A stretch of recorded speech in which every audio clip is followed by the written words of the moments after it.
Hi guys, how are we doing this week? I need to apologize. I am at work. We are in the middle of a shutdown right now, and I am on a 12-hour shift, like I have been the last 10 days. That's why the video's late. I apologize for that.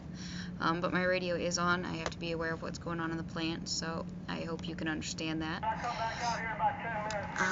This week's for the information speech, I am going to actually do it on work since I'm here, and the control system that we use. I wanted to talk to you guys about how we use the control system, what system we use, the different types of hardware, software, how we program it a little bit, and the displays that we use. So what I do is I'm a computer programmer of sorts. We do a control system for an ethanol plant. We take corn and we turn it into gas.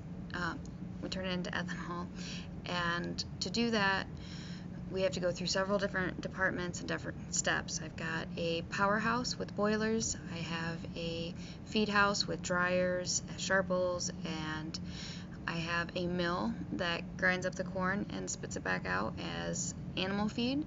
And then we also have our stills, which turns the fermentation into actual alcohol. To control all of that, we use a system called D3. D3 has been around for over 30 years and has gone through many upgrades and many different systems. We have both old and new in this plant, which can be a little bit of a struggle, but it's not too awful. Since it's been around, we kind of have the tricks mapped out pretty well. What D3 is as a whole is it's a kind of a hybrid of control systems. We use continuous control and batch system, batch language. We call that Sable here. It's a fairly decent system to work with. It is a little bit on the old side with some things. It kind of looks like DOS on a few different places, but you work with what you get. The different types of hardware, we just went through a hardware upgrade, and what it used to be was called 16,000, and we used cards like this.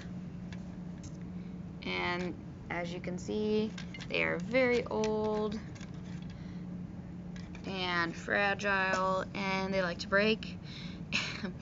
But we are phasing those out slowly but surely.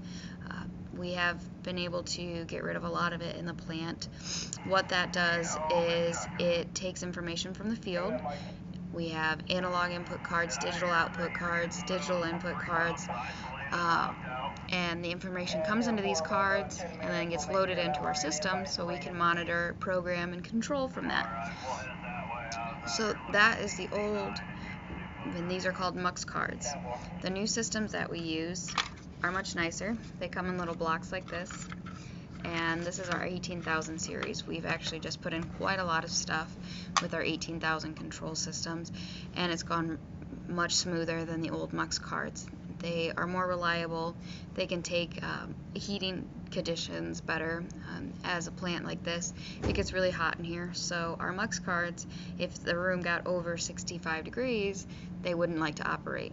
The new equipment can get up to 95 plus, and then it still runs.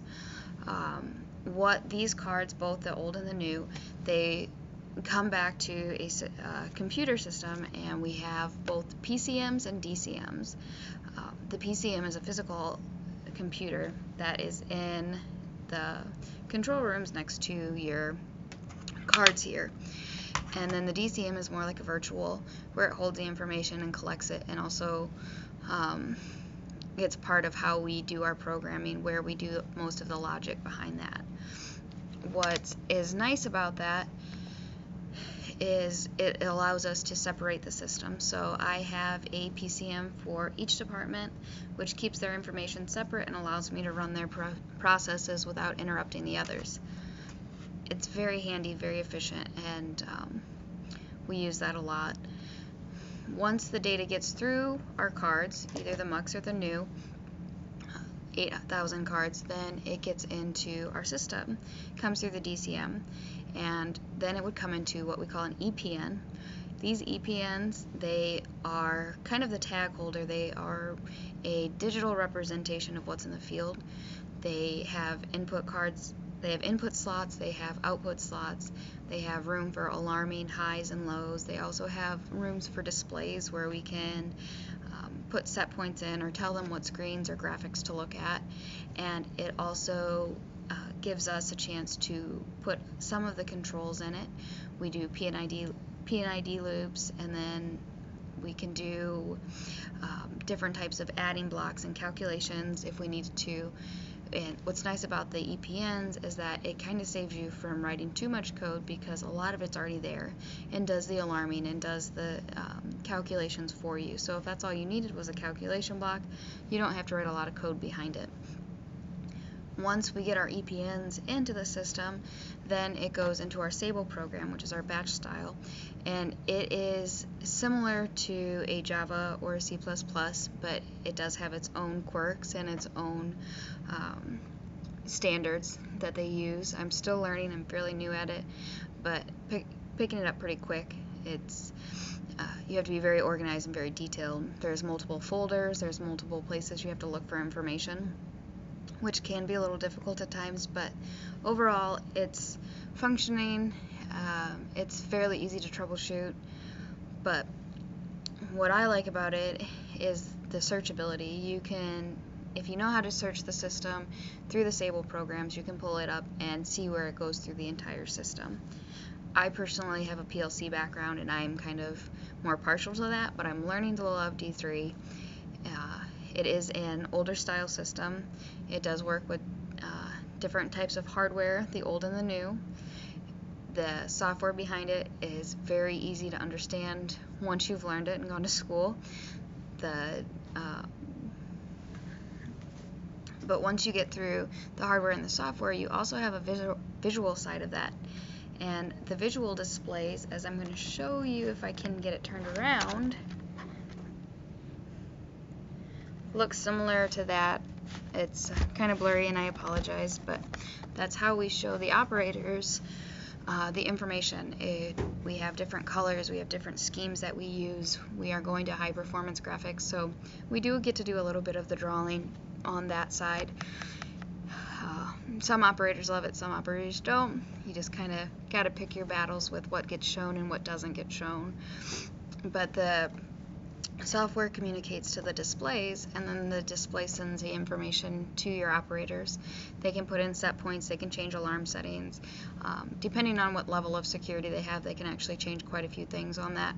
Some of the operators don't have any and they can just see it, so we get to limit that, which is handy.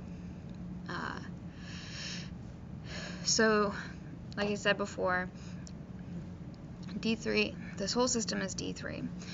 And we go from the D3 graphics to the software side of it, and then all the way down to the hardware and physical devices in the field. The D3 control system ties it all together, and that's what I do for a living. I make everything talk and work and function like it should. Hope you all have a good week. Talk to you next week. Bye.